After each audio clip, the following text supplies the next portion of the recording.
अभी भी मैं यहाँ पर खड़ा हूँ तो मेरे पैरों के नीचे से जो है ज़मीन खिसक रही है। मतलब यकीन ही नहीं मान रहा कि मैं जिंदा हूँ, क्योंकि जब ये घटना हुई तो आप देख सकते हैं कि कैसे हम यकीन माने कि हमारे सामने जो लोग हंस रहे थे, जो लोग बोल रहे थे, आज वो इस दुनिया में नहीं रहे। छोटे छोटे बच्चे घूमने के लिए आए हुए थे, उन छोटे छोटे बच्चों की आंखों में वो खिलखिरी हमने देखी थी। वो पलक झपकते ही जो है बच्चे मौत के घाट उतर गए। कई लोगों की मौत जो है वो उसी खौफनाक मंजर में हो गई। चीतड़े हमने अपनी आंखों से देखे वहाँ पर। तो दिल्ली कहीं ना कहीं सेफ हो चुकी थी। जिस दिल्ली को हम ये मान रहे थे कि यहाँ 11 सालों में यहाँ पर कोई बम नहीं फटा है, 12 सालों में कोई बम नहीं फटा है, हम बिल्कुल निश्चिंत थे। और उस दिल्ली के अंदर में अचानक से एक इतना बड़ा हादसा हो जाना, ये मतलब सीधे सीधे कहीं ना कहीं साजिशों को इंगित करता है। मैं तो सबसे करीब से देखा हूँ। मैं तो यहीं खड़ा था, बम ब्लास्ट से सिर्फ मुश्किल 25 मीटर पे दूरी पे खड़ा था। जो लोग ये निप्रति चिंटू ये बांधने का काम कर रहे हैं और राजनीति से जोड़ने का काम कर रहे हैं ना, जहाँ पे कल मैं मौजूद था वहाँ पे उनको खड़ा होना चाहिए था। तब पता चलता कि मौत को कितनी आंखों से देखा जाए। तो वो तस्वीर हम लोग भूल नहीं पा रहे हैं। जिस तरीके का वो धमाका था, पीछे से पूरी नीचे से पूरी जमीन कांप गई। हम लोग यहाँ पे खड़े थे, तो हम लोग यहाँ से देखिए तकरीबन यहाँ से 150 मीटर की दूरी है। इतना बड़ा वो धमाका था, उतना बड़ा वो खून का मतलब करीब कम से कम 1.5 किलो का चिथड़ा टुकड़ा 150-200 मीटर दूर उड़ के आके यहाँ पे गौरी मंदिर के सामने गिरा और हम लोग मौजूद थे। हम लोग वो चीज अपनी आंखों से देखे रहे थे। एजेंसीज जो इन लोग जो 10 साल से हमारे साथ में रह रहे थे, तो ये हमारी इंटेल हमारी एजेंसी जो है वो कर क्या रही, उनको पता कैसे नहीं चला कि भाई ये इनका लिंक है, जैसे मोहम्मद से, लश्करे से, इन लोग से लिंक है। ये सारी चीजें जांच का विषय है। इंटेलिजेंस तो फेलियर है ही। सरकार को देखिए, सरकार के ऊपर भी तो सवाल उठेंगे ना मैम। अभी देख लीजिए 6 महीने नहीं हुए, अप्रैल में पहलगाम हुआ और अब देख लीजिए नवंबर में ये हुआ। जिन लोगों ने भी ये किया है, अब उनको गोली मारने का काम मत करिए, पैर पे मारिए और पकड़ के लाइए। जहाँ पे उसने बम फाड़ा है, जहाँ पे बम फटी है, वहाँ पे खड़े करके सीधा जलाइए। जिस तरीके से उन मासूमों की बॉडियां जली हैं यहाँ पे, उस तरीके से यहाँ पे खड़े करके जलाइए और प्रॉपर वीडियो रिलीज करिए, ताकि उन आतंकवादियों को जिनकी ये मानसिकता है उनको पता चले कि अब तुम्हें गोली मार के सीधा मारा नहीं जाएगा। जिस तरीके से तुमने तड़पाया है, उस तरीके से तड़पा के तुम्हें ये जवाब दिया जाएगा। उसके बाद बाकी का पाकिस्तान से जो लिंक है उनका इलाज करने का काम करिए। नमस्कार, आप देख रहे हैं वो न्यूज़ और मैं हूं आपके साथ यशस्वी शर्मा। एक गाड़ी से इतनी बड़ी दुर्घटना या फिर इसके पीछे आतंकवादियों का हाथ है। इस वक्त मेरी मौजूदगी है दिल्ली के लाल किले पे और यहाँ पे माहौल इतना तनावपूर्ण है, यहाँ पे लोग इतने डरे हुए हैं। मैं आपको बताऊँ, यहाँ पे हर टूरिस्ट का आना, जो लोग यहाँ पे शॉपिंग करने आते हैं, उनका बैन कर दिया गया। और ऐसा क्यों करा गया है? कल 6:52 पे यहाँ पे बॉम्ब ब्लास्ट हुआ है और आप देख सकते हैं बिल्कुल तनाव का माहौल है। बैरिकेटिंग यहाँ पे लगी हुई है। बैरिकेटिंग के पीछे लाल किला मेट्रो स्टेशन है और मेन रोड है। जिस गाड़ी से बॉम्ब ब्लास्ट हुआ है वो गाड़ी 3 घंटे तक पार्किंग में खड़ी थी और जब वो गाड़ी बाहर रोड पे आती है तो वो बहुत स्लो स्पीड में चल रही थी और अचानक 6:52 पे बॉम्ब ब्लास्ट हो जाता है। और बॉम्ब ब्लास्ट इतना बड़ा था कि 6 से 7 गाड़ियाँ जो है राख हो जाती हैं। उस बॉम्ब ब्लास्ट की वाइब्रेशन इतनी ज़्यादा थी। इससे 1.5-2 किलोमीटर आगे गुरुद्वारा है। गुरुद्वारे के आसपास दुकानें हैं और घर बने हैं। लोगों को ऐसा लगा कि अर्थक्वेक आ गया हो, जैसे कोई भूकंप आ गया हो। 6 से 10 लोगों की, 10 से अधिक भी 12 लोग बताए जा रहे हैं जो अपनी जान गंवा चुके हैं और 20 से अधिक लोगों को LNJP हॉस्पिटल में भर्ती कराया गया है। और एक और सबसे बड़ी खबर जो सामने आ रही है कि पुलिस ने 2 संदिग्ध लोगों को गिरफ्तार करा है, हिरासत में लिया है, जिसमें से एक का नाम मोहम्मद उमर बताया जा रहा है। इन 2 लोगों से जो हमारी स्पेशल टीम है, जो पुलिस की टीम है, वो इनसे पूछताछ कर रही है। इतना भयानक था कि लाल किले पे, ये आप देख सकते हैं, जैन मंदिर सामने बना है, खून की छींटें यहाँ पे आई हुई हैं। इतना बड़ा बॉम्ब ब्लास्ट हुआ था कि लोगों के मांस के टुकड़े, या फिर सरल भाषा में बोलूँ तो चिथड़े उड़ के यहाँ तक दूर दूर तक पड़े हुए मिले हुए हैं। कुछ लोगों से मैं बातचीत करूँगी। वो लोग हैं जिन्होंने कल इस पूरे माहौल, जो कल घटना हुआ है, उसको आई विटनेस से अपनी आंखों से देखा है। उनसे बात करते हैं कि क्या कुछ कहना है, वो अब लोग कैसा महसूस कर रहे हैं, क्या पुलिस ने सुरक्षा बढ़ाई है। जी, क्या नाम हुआ आपका? मेरा नाम चिराग जैन है। मैं पेशे से मैं भी एक पत्रकार हूँ और कल मैं यहीं पर जो है वो शूट कर रहा था। तभी हमें पता चला कि हमारे शूट से पहले तो वो शूट अप हो चुका है। समय था 6:52 और इस समय बज रहे 6:30। ये वो टाइम था जब लाल किले की चारों ओर जो है आवाजाही थी। हर दिन की तरह जो है ये दिन भी अपने आप में ख़ास था और किसी को कोई महसूस नहीं था कि आधे घंटे बाद जो है इतना खौफनाक मंजर होगा कि दिल्ली का दिल जो है दहल जाएगा और पूरा देश जो है वो खौफनाक मंजर में आ जाएगा। मैं आपको बताना चाहता हूँ कि 6:52 पर राइट जो है वो लाल किले के मेट्रो गेट नंबर 1 पर I-20 कार खड़ी हुई थी और उस I-20 कार में मोहम्मद उमर जो है वो बैठा हुआ था, जो पुलवामा का रहने वाला है। बताया जा रहा है वही जो है इस पूरे अटैक का जो है वो मास्टर किंग था और उसमें जो है वो बैठा हुआ था। जब गाड़ी ब्लास्ट हुई तो बताया जा रहा है कि चारों ओर जो है खौफनाक मंजर था। कई लोग जो है वो मौके पर ही ऑन द स्पॉट ख़त्म हो गए। कई लोगों के चितड़े जो है वो सामने दिल्ली का प्रसिद्ध लाल मंदिर है यहाँ पर, इसके आगे जो है गौरी शंकर मंदिर है, वहाँ पर लोगों के चितड़े जो है वो हमने अपनी आंखों से देखे हैं, लथपथ थे और वो यहाँ पर जो है पड़े हुए थे। ये आप देख रहे हैं कि दिल्ली का लाल किला जो है लाल दीवारों से लथपथ है, लेकिन कल ये लाल दीवारें जो हैं वो लोगों के लाल खून से लथपथ थी। लोगों की आंखों में जो है एक खौफनाक मंजर था और हम जो है सहम गए थे पूरी तरीके से। हम जो है, क्योंकि ये लाल किले से लेके पूरा फतेहपुरी तक रोड जा रहा है और इस रोड में जो है पूरे जो है लोगों की आवाजाही रहती है, लेकिन कल से अब तक आप देख सकते हैं कि यहाँ पर जो है लोग तो छोड़िए, कोई पशु या पंछी भी नहीं नज़र आ रहा। पूरा जो है वो यहाँ पर सन्नाटा पसरा हुआ है। अभी हमने देखा था, हाल ही में हमको पहलगाम अटैक देखने को मिला। अब ये आपको लगता है कोई बड़ी प्लानिंग, कोई बड़ी साजिश चल रही है? देखो, देश में दूसरा ये सबसे बड़ा जो है ये अटैक हुआ है। पहला अटैक था पहलगाम और वो जो है अभी अब मई में घटित हुआ था। उसके मतलब अभी तो उसकी इन्वेस्टिगेशन चल रही थी, इतने में जो है ये इतना बड़ा अटैक जो है वो हो गया। प्रधानमंत्री देश में नहीं है, मोदी जी जो है भूटान गए हुए हैं, 2 दिन के भूटान दौरे पर हैं, लेकिन उन्होंने जब अपनी आज स्पीच दी तो उस स्पीच ने कहीं ना कहीं प्रधानमंत्री को भी खौफ में डाला है, क्योंकि उन्होंने जो है ये आश्वासन दिया है कि किसी को भी छोड़ा नहीं जाएगा। अमित शाह जो है गृह मंत्री, वो ऑन द स्पॉट जो है उसी समय पहुँचे।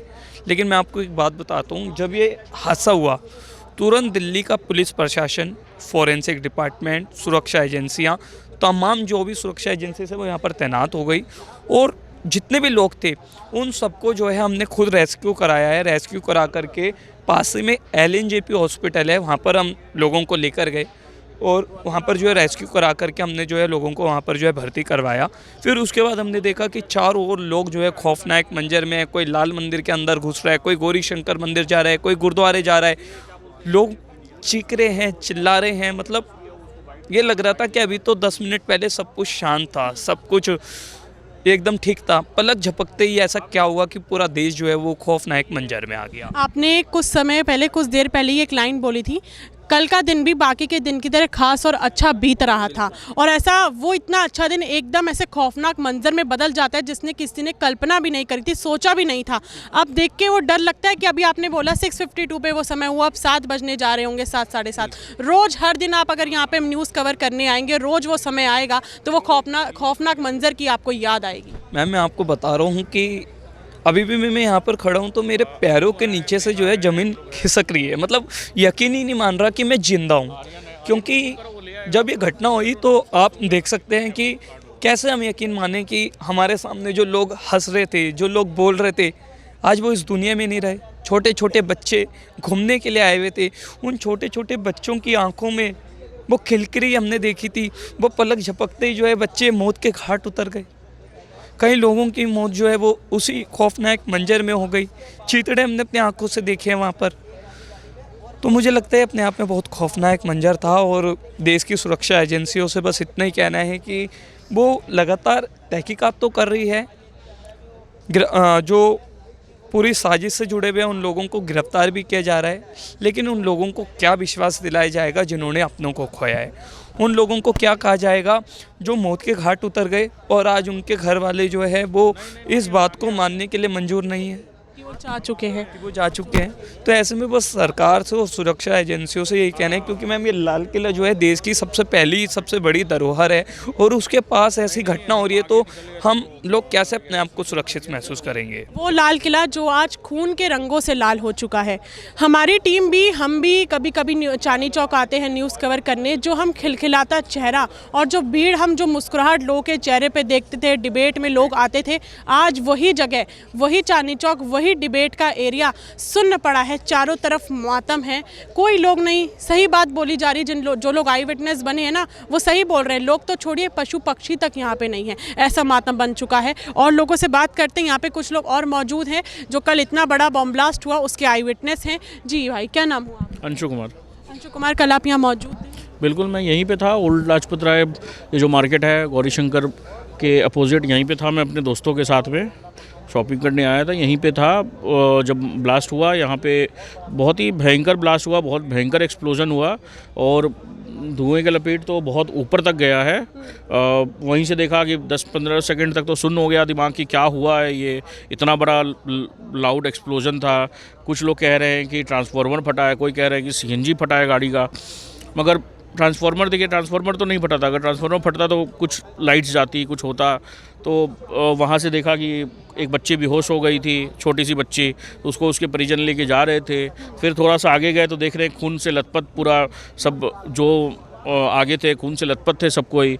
यही सब चीज़ था मैम, देख करके बहुत ही वहाँ पे रोड पे देखा तो देख रहा हूँ कि एक इंसान का तो आधा शरीर वो है, 2 लोग मैंने आधा टुकड़ा है, ये सब रोड पे देखा तो गाड़ी जल रही है, ये सब कुछ।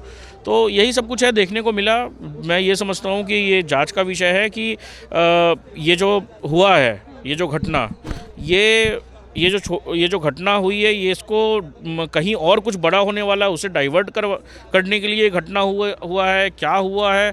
और मैं तो ये समझता हूँ कि एजेंसीज़ जो इन लोग जो 10 साल से हमारे साथ में रह रहे थे, तो ये हमारी इंटेल, हमारी एजेंसी जो है वो कर क्या रही थी, उनको पता कैसे नहीं चला कि भाई ये इनका लिंक है, जैसे मोहम्मद से, लश्कर से, इन लोग से लिंक है।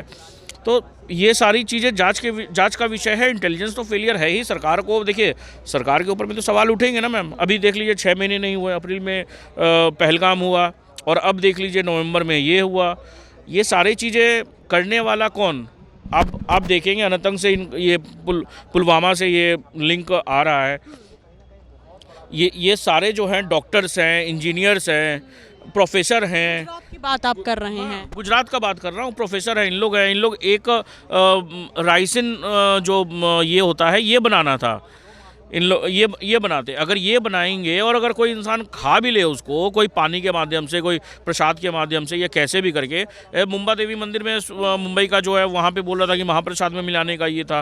तो मैम अगर वो खा लेंगे तो जो हमारा सेल है वो प्रोटीन बनाना ही बंद कर देगा, मल्टीपल ऑर्गन फेलियर हो जाएगा, इंसान मर जाएगा ऐसे ही। सही बोला जा रहा है। गुजरात से भी खबर आ रही है कि 2 डॉक्टर्स को गिरफ्तार करा गया है, जो कि राइसन, एक पॉइजन जो है उसको प्रसाद में या फिर जिम प्रोडक्ट्स हो गए या फिर सब्जियां जो हो गई, फ्रूट्स हो गए, उनमें इंजेक्ट करने का सोच रहे थे और बहुत ही बड़े मकसद से वो आए थे। दूसरा, जो लाल किले में बॉम्ब ब्लास्ट हुआ है, उसके पीछे पुलिस ने 2 सस्पेक्ट को गिरफ्तार करा है, जिसमें से एक नाम है मोहम्मद उमर और उसका नाम बहुत सामने आ रहा है। और ये भी कहा जा रहा है कि मीडिया जब उसके घर पहुंची और उसकी माता से पूछताछ करी तो उसकी माता जी ने बोला है कि 2 महीने से तो लड़का घर ही नहीं आया है मेरा।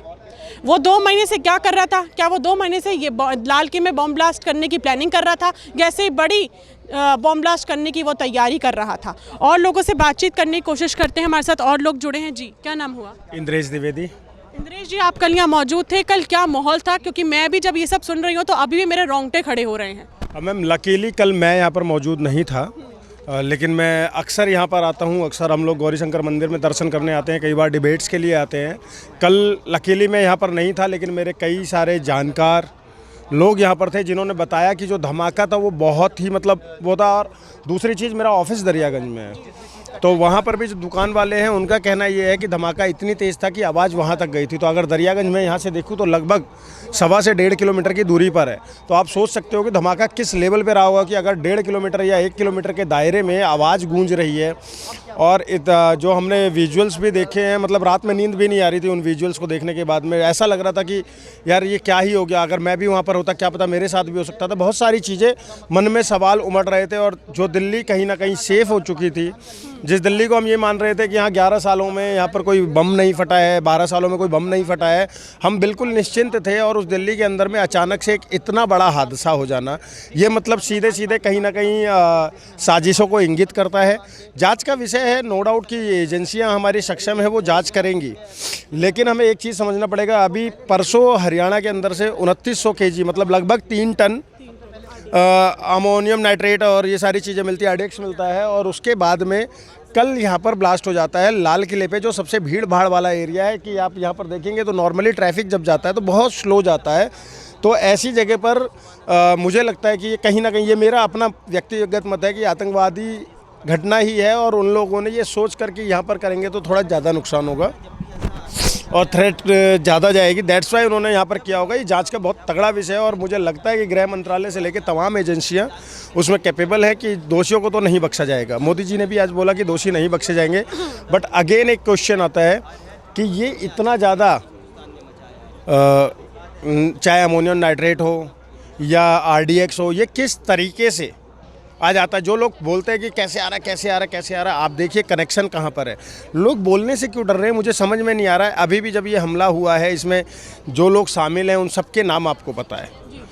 वो सब लोग विशेष समुदाय से आते हैं, सो कॉल्ड शांति प्रिय समुदाय से आते हैं और उन तमाम लोगों के नाम आ रहे हैं। वो लोग अरेस्ट भी हो रहे हैं जगह जगह, यहाँ से लेकर गुजरात तक में नेटवर्क मिल रहा है। बावजूद इसके हम लोग मुंह में दही जमा कर बैठे हुए हैं। हम लोग सच बोलने से क्यों डर रहे हैं? सही बात बोली आपने। मैं आपको एक और खबर बता दूं, आपने गुजरात की बात तो उठाई, आपने लाल किले की बात भी उठाई। बागेश्वर बाबा की पद यात्रा जो है निकल रही है 7 तारीख से 16 नवंबर। फरीदाबाद में उनकी यात्रा थी तो वहाँ से 300 किलो RDX, AK-47 और कारतूस बारूद बरामद हुए हैं। एग्जैक्टली वही हम बढ़ता जा रहा है और कोई बोल नहीं रहा है। यही तो समस्या है मेरे देश के अंदर में कि लोग ना सेक्युलरिज्म का चोला ओढ़ कर बैठे हुए हैं और एक्चुअल फैक्ट्स पे बात ही नहीं करना चाह रहे हैं। हर बार अभी आप देखिए ना, मैं तो कल से तमाम मीडिया पे भी देख रहा हूँ और तमाम जगह, मतलब सोशल मीडिया पे अगर मैं देखूँ, सोशल मीडिया की हम बात करें तो सोशल मीडिया के ऊपर पे क्या नैरेटिव चलाया जा रहा है कि सरकार का फेलियर है, इंटेलिजेंस का फेलियर है। अरे नहीं भाई, इंटेलिजेंस का अगर फेलियर होता तो 2900 kg RDX नहीं पकड़ी जाती। अगर इंटेलिजेंस का फेलियर होता तो यहाँ से लेकर गुजरात तक ये आतंकवादी नहीं पकड़े जा रहे होते। लेकिन हर जगह मौजूद नहीं रहा जा सकता है ना कहीं। अब बड़ी से आप सोचिए कि अगर 3 टन के आसपास, मतलब 2900 kg RDX अगर बरामद हो रहा है तो कितना मात्रा है, वो शायद पूरी दिल्ली को दहलाने की साजिश हो सकती है या देश के बड़े बड़े शहरों में करने की साजिश हो सकती है। उसको हमारे इंटेलिजेंस ने ही तो ध्वस्त किया ना, उसको पकड़ा। लेकिन अब एक घटना हो गई और ये घटना कोई छोटी घटना नहीं है, इससे हमें सबक लेना पड़ेगा। और जो आपने बताया कि फरीदाबाद के अंदर में 300 kg जो RDX मिला, 350 kg मिला, वो सारे लिंक्स को कहीं ना कहीं हमें जोड़ना पड़ेगा कि एक व्यक्ति धर्म की यात्रा पर निकला हुआ है और उसकी यात्रा को भी रोज रोज विरोध करने वाले लोग, ये सब लोग जांच के दायरे में हैं। उनको धमकी तक दी गई है बागेश्वर बाबा को कि हम जान से मारने की धमकी दी जा रही है। जो मैं आपको बता दूं कि जो अपने धर्म के लिए काम कर रहा है, सनातन धर्म के लिए काम कर रहा है, पदयात्रा निकाल रहे हैं, उन तक को धमकी मिल रही है कि हम आपको जान से मार देंगे। और यहीं तक नहीं, फरीदाबाद में उनकी यात्रा थी, अब तो पलवल जा चुकी है और 16 नवंबर को हमें वृंदावन पे वो यात्रा मिलेगी। फरीदाबाद में 300 kg RDX, कारतूस, बारूद, AK-47 मिली है। कहीं ना कहीं ये लिंक जोड़ता है। गुजरात में जो हमें देखने को मिला, 2 डॉक्टर्स को गिरफ्तार करा गया। लाल किले में मोहम्मद उमर को और एक और शख्स को गिरफ्तार करा गया है। उसके बाद हमने फरीदाबाद में देखा। तो कहीं ना कहीं ये तीनों चीज़ें कहीं ना कहीं लिंक जोड़ती हैं। और लोग चुप क्यों हैं, सबसे बड़ी बात ये है। एक मेरा सवाल आपसे ये होगा कि लोगों के चेहरे पे शिकन है, उदासी है और तनाव का माहौल है, लेकिन कहीं ना कहीं इसको राजनीति से जोड़ा जा रहा है। एक तरफ अगर हम आम आदमी पार्टी देखें तो वो अपने सोशल मीडिया पेज पे डाल रहे हैं कि भूटान PM मोदी जा चुके हैं, दिल्ली में जो हुआ है 12 घंटे बाद हमें भूटान में देखने को मिलते हैं, जन्मदिन मना रहे हैं। एक तरफ कांग्रेस पार्टी के कुछ नेता हमको सामने आके बोलते हैं, ट्वीट्स कर रहे हैं कि ये पुलिस की कहीं ना कहीं नाकामी है, इंटेलिजेंस की नाकामी है, सरकार को इसके ऊपर और गौर और ध्यान देना चाहिए। तो राजनीति से क्यों जोड़ा जा रहा है इसे? मैं थोड़ी देर पहले कहीं और पे मौजूद था और वहाँ पे भी आपके जैसे एक मीडिया वाले थे। अब पता नहीं उनको किसने भेजा था। आते ही मेरे से सवाल सीधा कह रहे हैं कि अगर इतनी इनको पता चला मोदी जी को फटने का तो वो भूटान क्यों गए। भाई किसी चीज़ का शेड्यूल होता है, वो हमारे देश के प्रधानमंत्री है, वहाँ जुबान दी है जाने की, वो भी तो ज़रूरी है ना। और प्रधानमंत्री जाके वहाँ पे ये तो नहीं बोला कि मेरे को फट गया बम तो मुझे बहुत ज़्यादा खुशी हुई। और तो और उन्होंने दुख जता के ये सीधा कहा कि अगर पाकिस्तान का इनमें लिंक पाया जाता है तो एक्ट ऑफ वॉर के तहत पूरा जवाब देने का काम किया जाएगा। तो इससे बढ़िया क्या चाहिए। इस देश का गृह मंत्री बम फटने के आधे घंटे के अंदर यहाँ पे मौजूद हो जाते हैं LNJP हॉस्पिटल में। और मैं तो सबसे करीब से देखा हूँ, मैं तो यहीं खड़ा था। बम ब्लास्ट से सिर्फ मुश्किल 25 मीटर पे दूरी पे खड़ा था। जो लोग ये निप्रति चिंटू ये बांधने का काम कर रहे हैं और राजनीति से जोड़ने का काम कर रहे हैं ना, जहाँ पे कल मैं मौजूद था वहाँ पे उनको खड़ा होना चाहिए था। तब पता चलता कि मौत को कितनी आंखों से देखा जाए। तो वो तस्वीर हम लोग भूल नहीं पा रहे हैं। जिस तरीके का वो धमाका था, पीछे से नीचे से पूरी ज़मीन काँप गई। हम लोग यहाँ पे खड़े थे तो जो चांदनी चौक हंसता खेलता नज़र आता था, जो चांदनी चौक मतलब भीड़ से भरा रहता था शॉपिंग के लिए, खाने के लिए, डिबेट के लिए, यहाँ पे लोग हमें दिखते थे। गुरुद्वारा बना है, मंदिर बना है, गौरी शंकर मंदिर बना है, जैन मंदिर बना है और वो उन मंदिरों की दीवारों पे खून के निशान हैं। लाल किला जो कि लाल रंग का है, लेकिन उसके ऊपर ऐसा लाल रंग कभी किसी ने कल्पना नहीं करी थी कि खून के रंग हमको देखने को मिले। तो वही तो कह रहा हूँ मैम, खून के रंग तो छोड़िए, हम लोग यहाँ से देखिए तकरीबन यहाँ से 150 मीटर की दूरी है, ठीक है। इतना बड़ा वो धमाका था, उतना बड़ा वो खून का मतलब करीब कम से कम 1.5 किलो का चिथड़ा टुकड़ा 150-200 मीटर दूर उड़ के आके यहाँ पे गौरी मंदिर के सामने गिरा था और हम लोग मौजूद थे। हम लोग वो चीज़ अपनी आंखों से देखे रहे थे। साथ ही साथ जब ब्लास्ट हुआ तो हम लोग यहाँ ये ऊपर खड़े होकर ये लोगों से चिल्ला के कह रहे थे कि भागिए मत, कि मतलब भाग दौड़ में 2-4 लोग और ना कुचल जाए और एक बड़ा हादसा ना हो जाए। तो इस चीज़ का भी हम लोग पूरा प्रयास कर रहे थे भागने की जगह, ठीक है। दूसरी चीज़, इसमें कुछ और नफरती चिंटू भी हैं, सोशल मीडिया पर उठल गए हैं कि बीजेपी ये करवाती है जब भी चुनाव आता है वोट बैंक के नाम पर। मैंने देखी है बिहार इलेक्शन से भी जोड़ा जा रहा है। तो ये उन आम जनता को समझने की कोशिश है कि जो लोग ये फैलाने का काम कर रहे हैं तो फिर ये विपक्ष भी तो करा सकती है बदनाम करने के लिए चुनाव के टाइम पे। तो ये देखिए, इस चीज़ को ये बहुत ही निंदनीय मामला है। एक आम परिवार को कितना नुकसान हुआ है, किसके घर का चिराग था, किसके घर का क्या पता वो शख्स कमाने वाला हो, इकलौता शख्स हो, वो घर किस हालत में होगा। तो उनका अगर विपक्ष इतना सही है तो ये राजनीति साधने की जगह ना वो जाके उनका समर्थन करे, उनके साथ खड़े हो। जितने पैसे अपने चुनाव में खर्च करते हैं उसका अगर 2% भी उन लोगों के लिए दोगे ना तो उस परिवार की बहुत बड़ी मदद होगी। पैसे से किसी को खरीदा नहीं जा सकता। तो अगर ये विपक्ष पहले जाके काम करता और के बाद कहीं राजनीति में उतरता तो 2 मिनट सुनने में अच्छा भी लगता। जो लोग खुद खड़े नहीं होते वो लोग बात करेंगे। इन लोगों के टाइम में भी हम लोग देखा करते थे 2014 से पहले जब कनॉट प्लेस या ऐसी जगहों पे बम ब्लास्ट होते थे, क्या होता था उस टाइम पे वहाँ का चीफ मिनिस्टर और देश का केंद्रीय मंत्री, गृह मंत्री कोई झांकने भी नहीं जाता था जब तक पूरी सिक्योरिटी की जांच नहीं हो जाती थी कि वहाँ पे आसपास कोई ऐसा मामला तो नहीं है। घंटे 2 घंटे 3 घंटे 4 घंटे बाद यहाँ तो कई जगह तो पहुँचते भी नहीं थे ये लोग। तो ये तो सिचुएशन थी। मोहम्मद उमर का भी नाम सामने आ रहा है, आप क्या कहना चाहेंगे उस पर? क्योंकि ये भी सामने आ रहा है, उनके परिवार वाले बोल रहे हैं कि वो 2 महीने से घर नहीं आया है। उनके साथ एक और शख्स को हिरासत में लिया गया, स्पेशल टीम जो है उनसे पूछताछ करने में लगी हुई। देखिए, मोहम्मद उमर का ही नाम आ रहा है। आप ये देखिए कि मोहम्मद उमर की बात नहीं है, यहाँ पे एक ही मजहब के बंदे का क्यों नाम आता है, ये बहुत बड़ा सवाल है। आज तक तो हम लोग ये चिल्लाते आ रहे थे कि जब भी कहीं पे बम फटता था या कुछ होता तो यार पाकिस्तान से आतंकवादी घुस के आए हैं, वहाँ का फेलियर है, ये है वो है। अब क्या कहोगे आप? उनका तो पुलवामा अटैक से मेन लिंक माना जा रहा है। मेन लिंक हो या ना हो, मैं अभी जो कह रहा हूँ आप उस चीज़ को देखिए कि आज भारत में आज ये जो जितने आतंकवादी या ये जितने हमले हुए हैं या एक्सप्लोजन जो पकड़ा गया है या 300 किलो RDX पकड़ा गया है, ये तो अब तो भारत के बाहर से नहीं आ रहे हैं ना। आप ही के चैनल पे मैंने बोला था इस देश का लाखों मुसलमान आज के डेट में गद्दार बना बैठा है, ठीक है। तो ये तो हुई ना देश से गद्दारी, ये तो इसी देश का मुसलमान है। तो सबसे पहले मोदी जी को काम करना पड़ेगा, अगर पाकिस्तान से लिंक होता है नहीं होता है, इस देश के नफरती चिंटुओं को और ऐसे लोगों को चुन चुन के मारने का काम करना पड़ेगा। दूसरी चीज़, जिन लोगों ने भी ये किया है अब उनको गोली मारने का काम मत करिए, पैर पे मारिए और पकड़ के लाइए। जहाँ पे उसने बम फाड़ा है, जहाँ पे बम फटी हैं, वहाँ पे खड़े करके सीधा जलाइए। जिस तरीके से उन मासूमों की बॉडियाँ जली हैं यहाँ पे, उस तरीके से यहाँ पे खड़े करके जलाइए और प्रॉपर वीडियो रिलीज करिए ताकि उन आतंकवादियों को जिनकी ये मानसिकता है उनको पता चले कि अब तुम्हें गोली मार के सीधा मारा नहीं जाएगा। जिस तरीके से तुमने तड़पाया है उस तरीके से तड़पा के तुम्हें ये जवाब दिया जाएगा। उसके बाद बाकी का पाकिस्तान से जो लिंक है उनका इलाज करने का काम करिए। सबसे पहला काम मोदी जी का। बहुत चिंता और सोचने का विषय है कि कुछ महीने पहले हमको पहलगाम अटैक देखने को मिला था। उसके बाद जो दिल्ली 10-11 सालों से बहुत खुशी में यहाँ पे लोग रह रहे थे, उल्लास के साथ यहाँ पे लोग रह रहे थे, आज वही दिल्ली का लाल किला सूना पड़ा है। चिड़ियों की आवाज़ तक नज़र नहीं आ रही है, यहाँ पे लोग बिल्कुल नज़र नहीं आ रहे, खाली पड़ा है लाल किला। जो मातम यहाँ पे हमको उधर देखने को मिला लाल किला मेट्रो स्टेशन के पास, वो बहुत भयानकपूर्ण था, बहुत दुर्भाग्य की बात थी। इंटेलिजेंस अपना काम कर रही है, दिल्ली पुलिस अपना काम कर रही है और साफ सीधा प्रधानमंत्री ने ये कहा है कि अगर किसी भी जिन्होंने ये अटैक कराया, क्योंकि अभी 2 लोग जो हैं हिरासत में लिए गए हैं, अगर ये लिंक सीधा पाकिस्तान से होता है तो पाकिस्तान को बख्शा नहीं जाएगा। दूसरा सवाल ये उठता है कि जो कल हमको लाल किले पे बम ब्लास्ट देखने को मिला, क्या अब इसके पीछे कोई बड़ा हाथ है, कोई बड़ी साजिश है या फिर और कोई बड़ी प्लानिंग की जा रही है? अगली बार मैं फिर मिलूंगी आपसे, तब तक के लिए बने रहिए वो न्यूज़ के साथ। मैं यशस्वी शर्मा, धन्यवाद।